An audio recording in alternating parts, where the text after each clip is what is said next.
Assalamualaikum warahmatullahi wabarakatuh.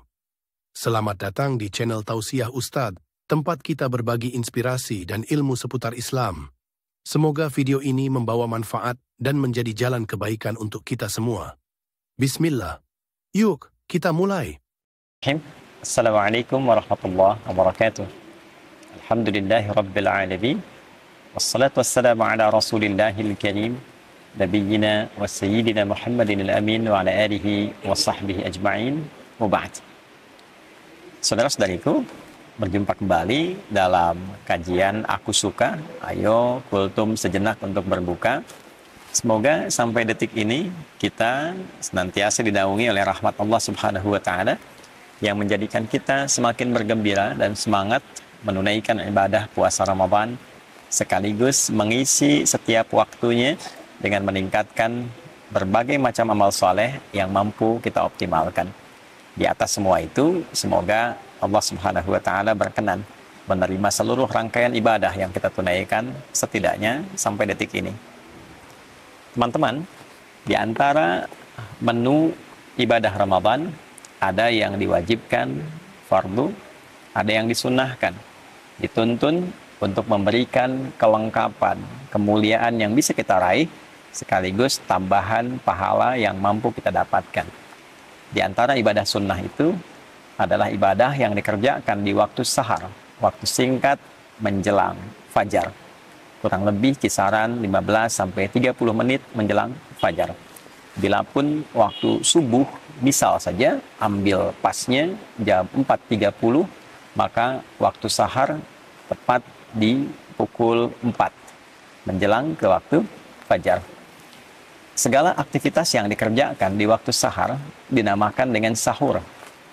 Selama ini kita terfokus pada satu ibadah yang pernah juga kita kaji dengan sangat mendalam, yaitu makan yang dilakukan di waktu sahar, sehingga disebut dengan makan sahur.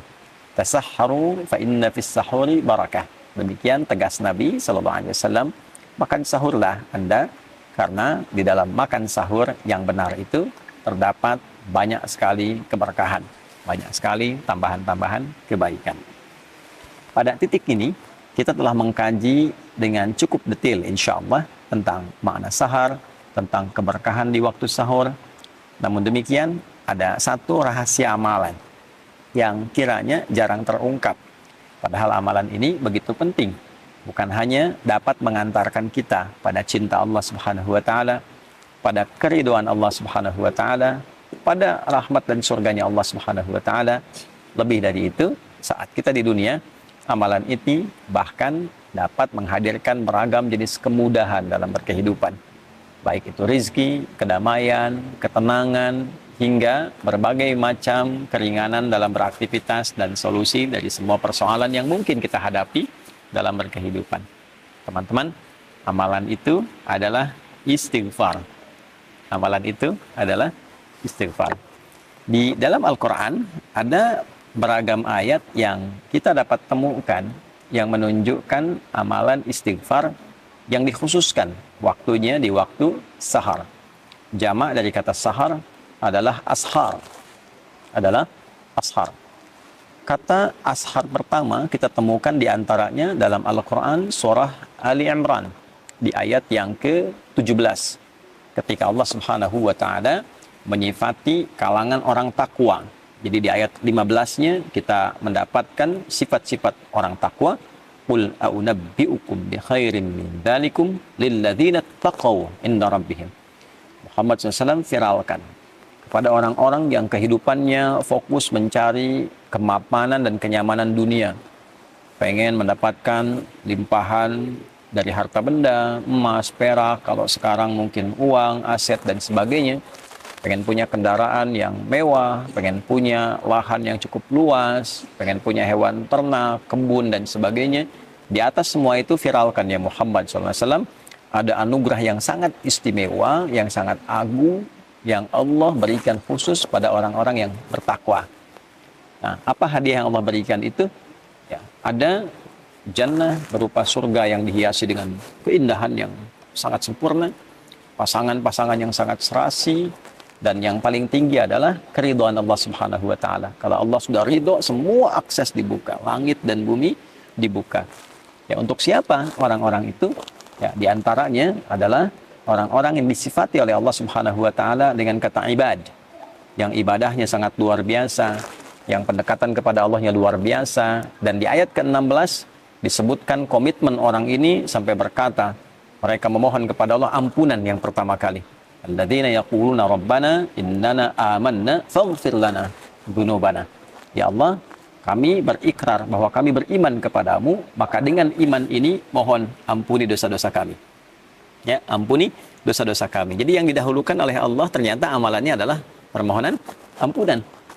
Nah, ketika mereka ingin mempraktekkan itu, di ayat ke-17-nya disifatilah dan digabungkan sifat ini dengan 4 amalan utama. As-sabirina, was-sadiqina, wal-qanitina, wal-munfiqina. 4. Yang kelima, wal-mustaghfirina bil ashar. Jadi ternyata ketika mereka ingin memohon ampunan pada Allah Subhanahu wa taala, yang paling utama waktunya diletakkan oleh Allah Subhanahu wa taala di waktu sahar, waktu singkat menjelang sahur. Wal mustaghfirina bil ashar. Ada orang-orang takwa yang diantara agenda berkehidupan mereka, mereka khususkan waktu sahar itu sebagiannya untuk khusus memohon ampunan Allah Subhanahu wa taala. Mereka khusus untuk istighfar di dalamnya. Ya. Bukankah puasa melatih kita untuk dapat meningkatkan takwa? Bukankah puasa mengajak kita untuk menjadi pribadi yang lebih bertakwa? Nah, di antara menu takwa itu salah satunya adalah memperbanyak istighfar. Di antara waktu istighfar yang paling baik itu adalah di waktu sahar. Orang yang memperbanyak istighfar di waktu sahar, maka oleh Allah disejajarkan dan diberikan ia satu kesamaan. Bisa ditafsirkan juga, bisa mendapatkan limpahan karunia yang setara. Satu, dengan orang sabar. Artinya orang yang rajin istighfar juga saat bersamaan akan cenderung memiliki kesabaran yang luar biasa. Yang kedua, dengan qanitin. Pertama sabirin, kedua qanitin. Orang yang ibadahnya itu khusyuk.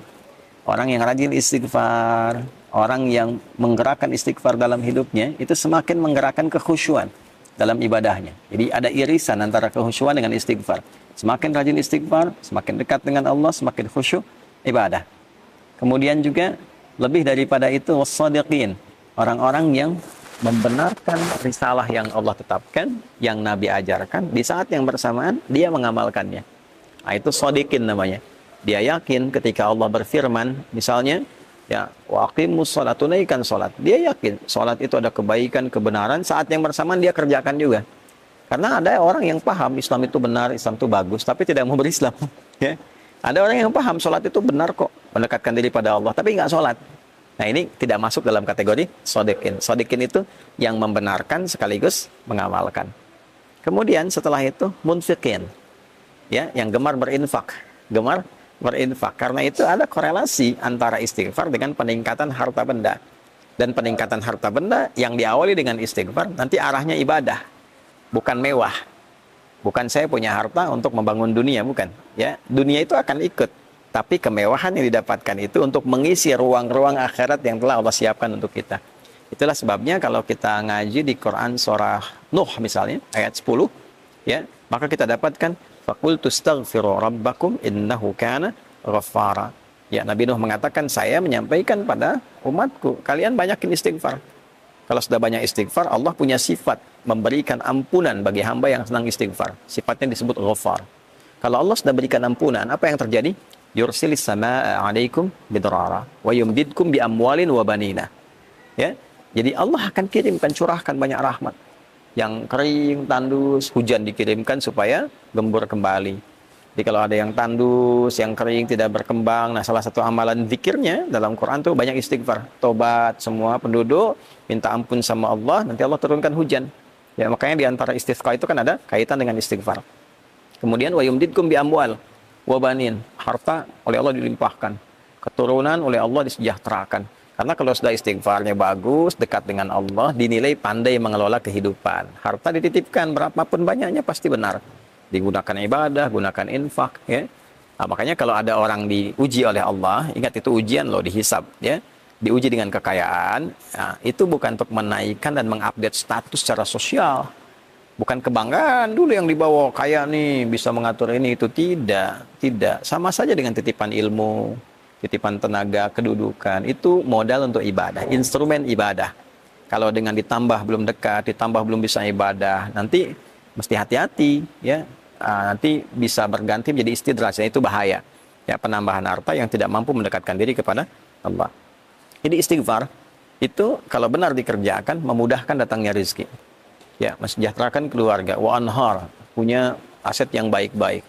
Nah, maksudnya apa? Kalau sudah bisa itu, kembali ke Ali Imran tadi, wal munfiqin, dia bisa infak dengan itu. Ya. Jadi istighfar yang kita kerjakan ternyata mendekatkan kita pada rahmat Allah, ampunan Allah, mendapatkan kemewahan hidup di dunia, mendamaikan suasana hati. Dan dikerjakannya kapan? Ya, bil ashar, di waktu-waktu sahar. Kalau kita dapatkan itu di Quran surah ke-51 misalnya, ayat 18. Itu kan rangkaian dari 15 ke 18. 15-nya menunjuk amalan orang takwa. Innal muttaqina fi jannatin wa 'uyun, akhidhina ma atahum rabbuhum, ya, innahum kanu qabla dzalika muhsinin. Kanu qalila minal laili ma yahja'un. Sampai 17. 18-nya wabil asharihum yastaghfirun. Sungguh kata Allah, ada orang takwa yang saat ke akhirat itu nanti tempatnya dia berada di taman surga yang indah sekali. Ya, mereka itu orang-orang ihsan saat di dunia. Ihsan itu menjadikan semua kegiatan sebagai ibadah. Di hadis Muslim nomor hadis ke-8, "Anta'budallaha ka'annaka tarah, fa illam takun tarahu fa innahu yarah." Engkau menjadikan semua kegiatan sebagai ibadah karena Allah. Makannya ibadah, minumnya ibadah, kan? Kemudian juga bekerjanya sebagai ibadah. Jadi hukum Allah dijaga karena ibadah. Ya, kalau kerja nggak korupsi, nggak nyogok, kalau kuliah, ujian nggak nyontek, gitu kan, perbaiki diri dengan baik. Nah, apa cirinya orang ini? Ternyata yang pertama, kanu qalilan minal laili ma yahja'un. Mereka itu satu berlatih dengan banyak tahajud. Ya. Nah, puasa melatih kita malamnya bangun kan, tarawih itu kan latihan dasar untuk bisa tahajud malamnya. Lalu dari malam itu ke tahajud, selesai tiba sahar, setelah itu kan tiba fajar. Nah, di sahar wabil asharihum yastaghfirun. Mereka mengkhususkan waktu sahar itu ya untuk istighfar. Nah, ternyata puasa la'allakum tattaqun meningkatkan kekuatan takwa kita. Di antara amalan takwa itu adalah salat malam dan istighfar di waktu sahar. Jadi kesimpulannya teman-teman sekalian, sahur itu ada banyak keberkahan yang bisa diraih. Di antaranya makan sebagai sunnah Nabi SAW. Bagi orang-orang yang menginginkan lebih, sahur plus. Apa plusnya? Ya, plusnya adalah mengisi ruang-ruang di waktu sahar dengan istighfar. Setelah sahur, sambil menunggu waktu subuh tiba, perbanyak istighfar dengan cara yang benar. Dengan tulus, minta ampun sama Allah, ingat-ingat dosa. Kalau bisa nih diurutkan, masih panjang Ramadan insya Allah ke depan ya. Masih ada waktu yang sangat cukup. Hari pertama untuk istighfari pikiran yang kadang-kadang kurang tepat. Istighfari telinga yang salah dengar. Istighfari mata yang salah melihat. Lisan sampai ke ujung kaki. Sampai kita merasakan kenikmatan dengan istighfar itu. Yang dengan itu menjaga semua organ tubuh kita untuk bersikap mulia. Ya, berhasilnya itu bisa nampak dengan perubahan yang terjadi di organ tubuh ini. Lisan yang diistighfari, keluarnya lembut, baik, sopan. Telinga yang diistighfari, ya keluar hasilnya itu mendengarnya yang baik-baik. Pada yang tidak baik, rasanya sudah kurang nyaman. Gitu ya.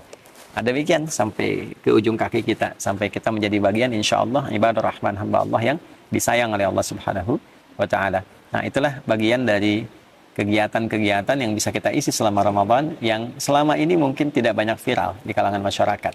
Ya, jadi kalau teman-teman ingin mengisi ruang-ruang di waktu sahur yang saat itu dosa bisa diampuni, rizki bisa dimudahkan, hati didamaikan, dan pulang mendapatkan jaminan ridha Allah Subhanahu wa Ta'ala sebagai anugerah teragung yang Allah siapkan. Tentu kalau sudah Allah ridha, surga menanti dengan segala kenikmatannya yang seperti Allah janjikan. Istighfar di waktu sahar. Astaghfirullahaladzim, astaghfirullahaladzim, astaghfirullahaladzim. Alladzi la ilaha illa huwal hayyul qayyum wa atubu ilaih. Saya mohon ampun ya Allah, saya mohon ampun ya Allah. Ya Allah, Engkau Tuhan satu-satunya aku sembah, aku pertuhankan, yang selalu tidak pernah putus mengawasi dan memberikan rahmat-Mu kepadaku. Aku mohon ampun. Selama ini banyak berbuat salah, berbuat dosa, melanggar ketentuan. Ampuni dosaku ya Allah. Minta ampun, minta ampun. Mudah-mudahan dengan itu berkah hidup kita terjaga dari berbagai hal yang tidak Allah sukai. Semoga Allah menerima amalan kita dan memberikan kemampuan kepada kita untuk mengamalkan apa yang telah kita pelajari.